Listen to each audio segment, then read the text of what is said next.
Hello guys, આજે આપણે કરીશું ફોઇલ પેપર આર્ટ. તો હું બ્લેક કલરથી પહેલાં બેઝ કલર કોટ લગાવીશ.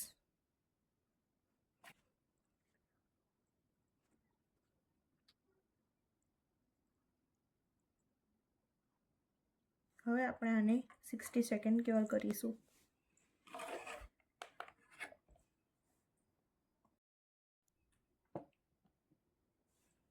આ ક્યોર થઈ ગયું છે. હવે આપણે લગાવીશું સેકન્ડ કોટ.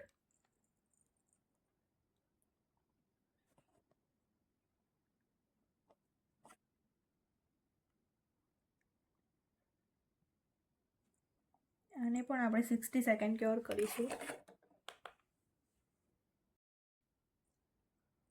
આ ક્યોર થઈ ગયું છે. હવે આપણે આ ફોઇલ પેપરની મદદથી તેની પર ફોઇલ આર્ટ કરીશું.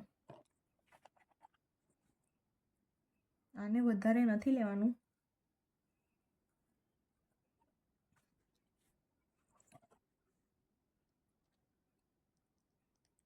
નાના નાના ટુકડા કરીને લગાવવાનું છે.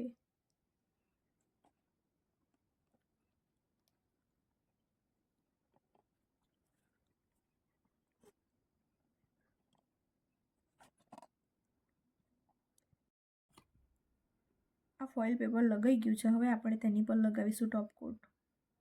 આને ક્યોર કરવાનું નથી, ટોપ કોટ લગાવ્યા પછી ક્યોર કરવાનું છે.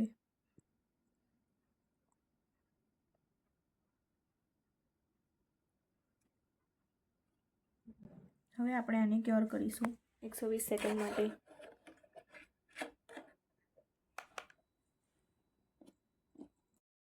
આ ક્યોર થઈ ગયું છે. આ આપણું છે ફાઇનલ રિઝલ્ટ.